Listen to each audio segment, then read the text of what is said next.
Vous avez déjà eu cette pensée? Si je gagnais juste un peu plus, tout irait mieux. Si j'avais une augmentation, si je changeais de poste, si ce projet aboutissait, mes problèmes d'argent disparaîtraient. C'est une idée simple, logique même. Plus d'argent égale moins de problèmes. Sauf que ce n'est pas comme ça que ça fonctionne, et vous le savez déjà, parce que vous avez probablement déjà gagné plus qu'avant, peut-être même beaucoup plus. Et pourtant, vous êtes toujours là, avec cette même sensation d'étouffement financier, cette même impression de manquer d'air à chaque fin de mois. Pourquoi? Parce que le problème n'est pas le montant qui entre. Le problème, c'est ce qui sort. Et surtout, comment ça sort. Sans conscience, sans décision, sans contrôle. L'argent disparaît comme l'eau dans un seau percé.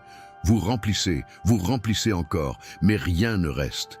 Et vous continuez à croire que le problème, c'est la taille du robinet. Alors vous cherchez à gagner plus.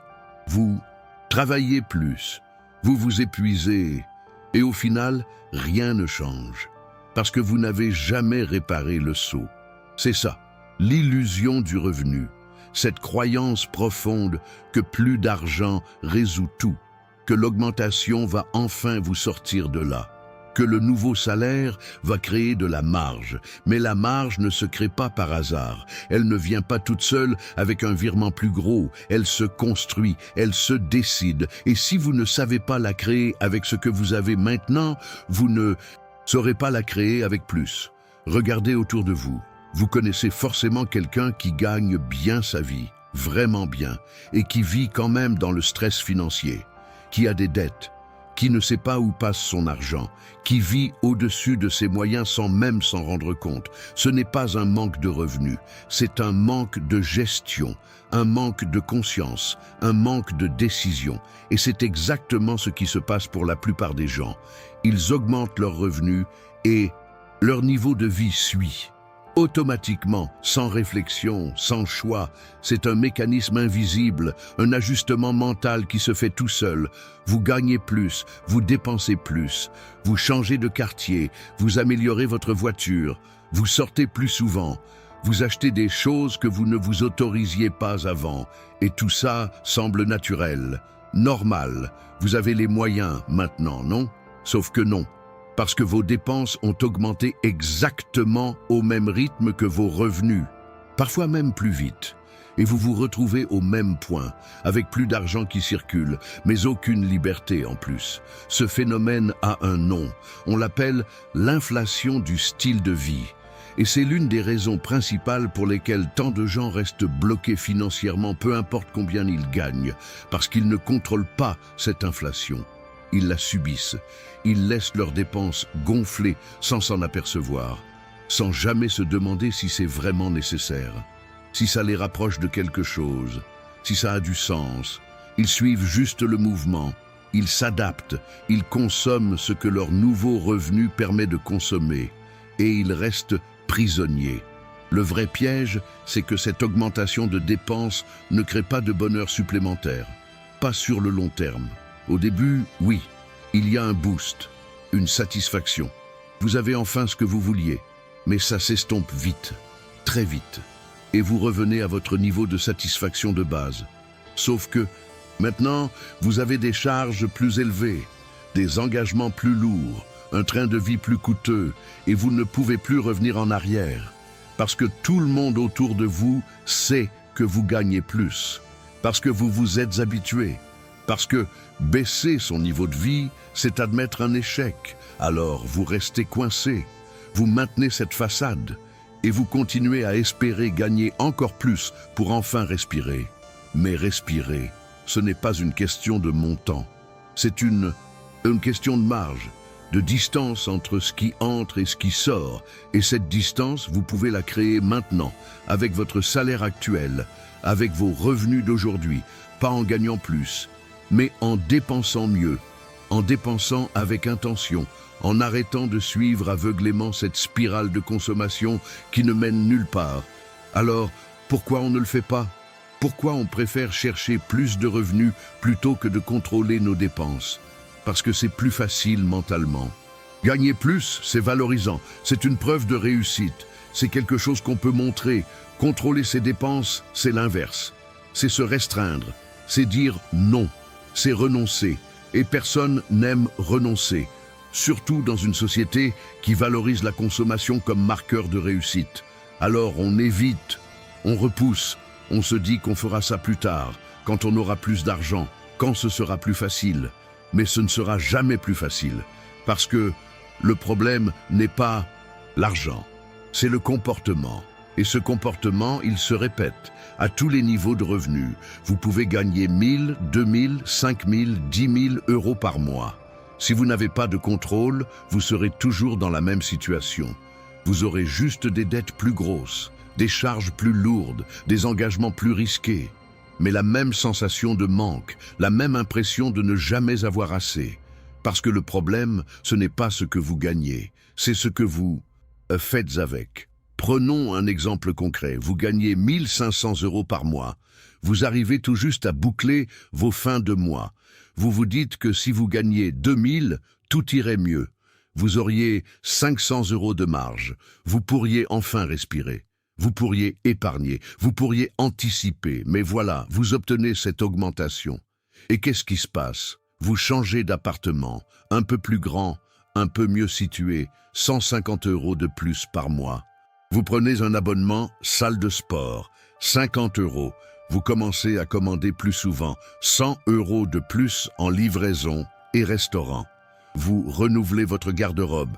Vous vous abonnez à 2 nouvelles plateformes de streaming. Vous offrez plus de cadeaux. Vous sortez plus.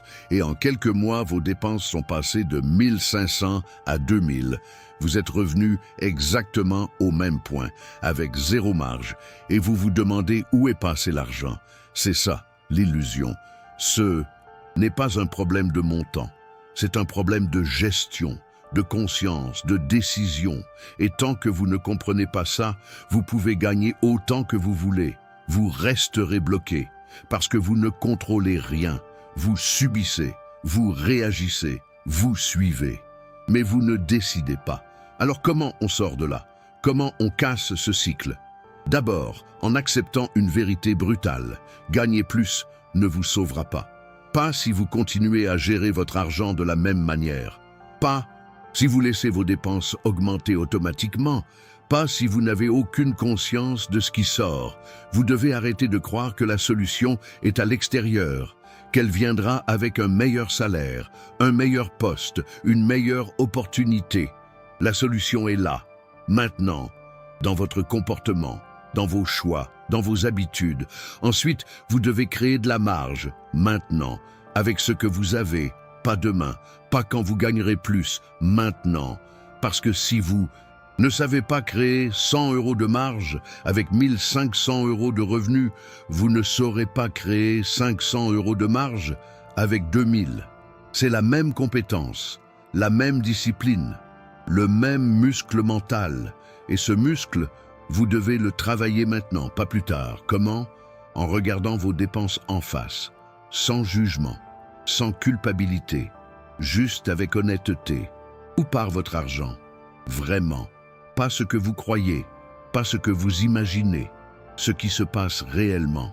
Vous devez savoir, vous devez voir, parce que vous ne pouvez pas contrôler ce que vous ne connaissez pas.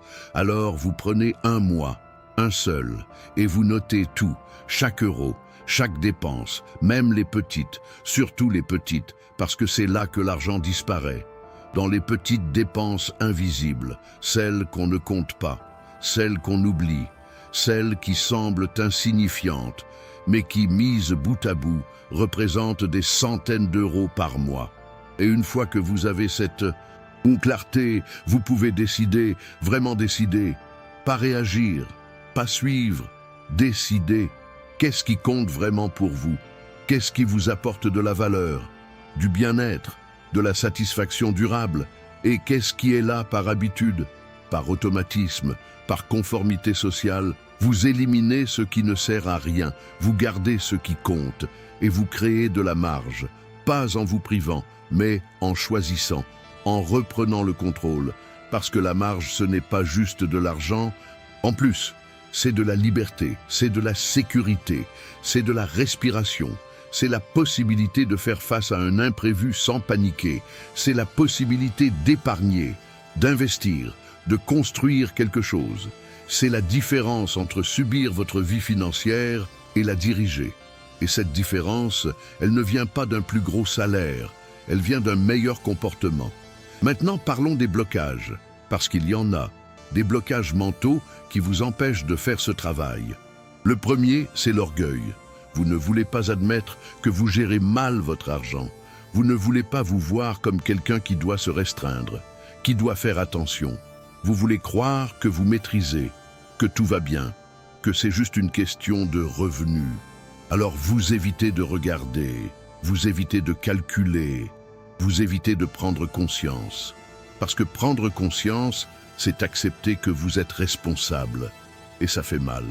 Le deuxième blocage, c'est la comparaison. Vous regardez autour de vous.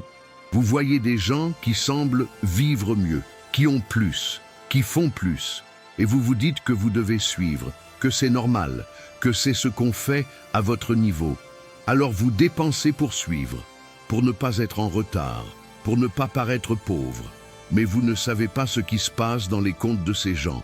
Vous ne savez pas s'ils sont endettés, s'ils sont stressés, s'ils dorment la nuit. Vous ne voyez que la façade. Et vous ruinez pour une illusion. Le troisième blocage, c'est la récompense immédiate. Vous travaillez dur, vous êtes fatigué, vous méritez quelque chose. Alors vous achetez, vous vous offrez, vous consommez, et ça vous fait du bien, sur le moment. Mais ça ne résout rien, ça ne construit rien. C'est juste une décharge de dopamine, un soulagement temporaire. Et le lendemain, vous êtes de nouveau au même point, avec un peu moins d'argent et le même vide.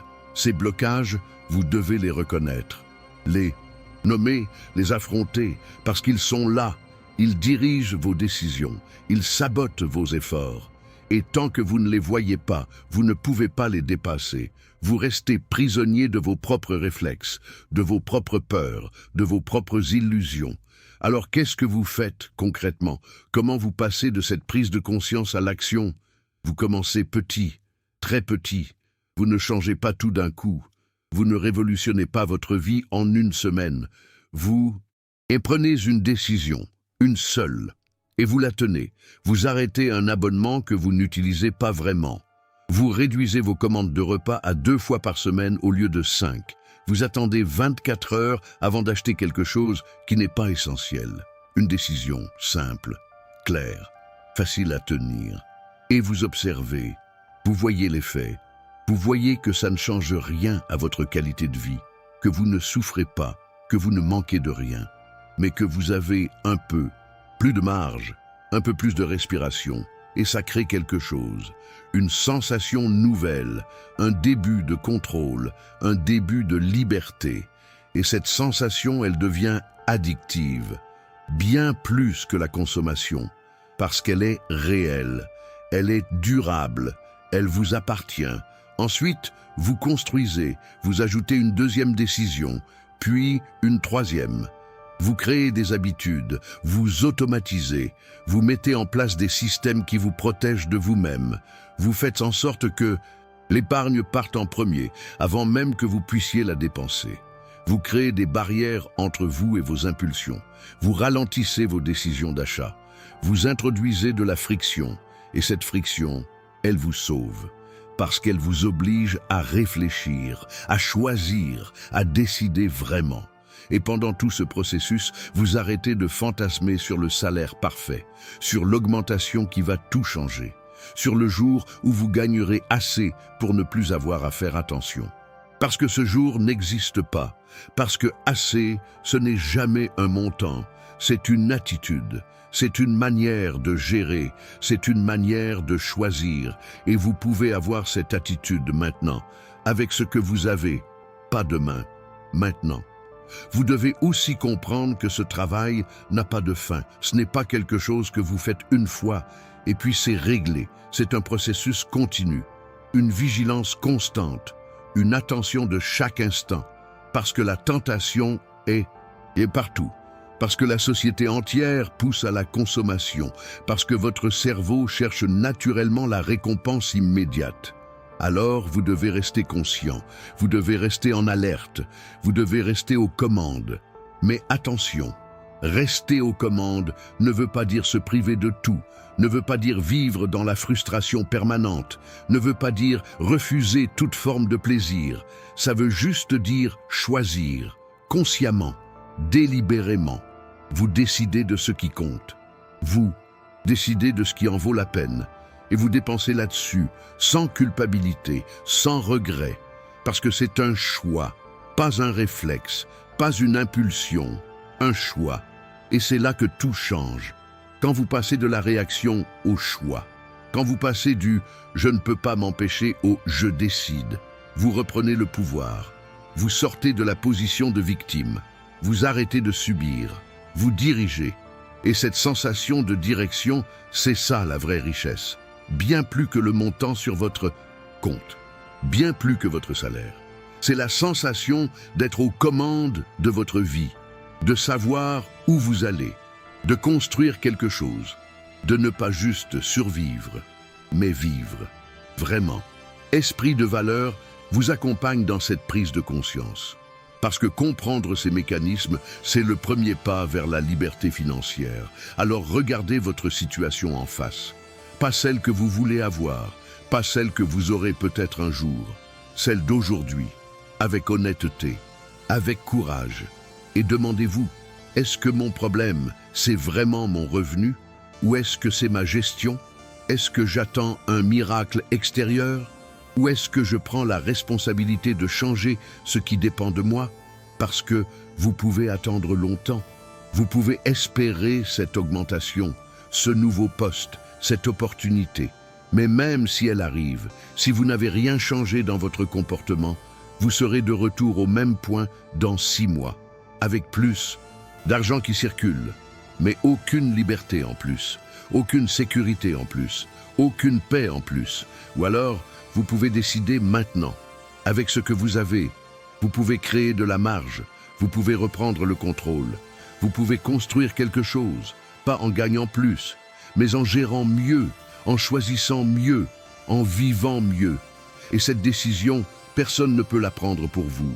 Personne ne peut la retarder pour vous. Personne ne peut vous sauver à votre place. C'est votre argent, votre vie, votre responsabilité. Et vous avez déjà tout ce qu'il faut, pas plus tard. Maintenant, la question n'est pas de savoir si vous pouvez. C'est de savoir si vous allez le faire. Si vous allez enfin arrêter de chercher la solution dehors et commencer à la construire dedans. Si vous allez enfin accepter que gagner plus ne résout rien, tant que vous ne changez pas ce que vous faites avec ce que vous avez. Alors, allez-vous continuer à courir après plus de revenus en espérant que ça change tout, ou allez-vous enfin réparer le seau?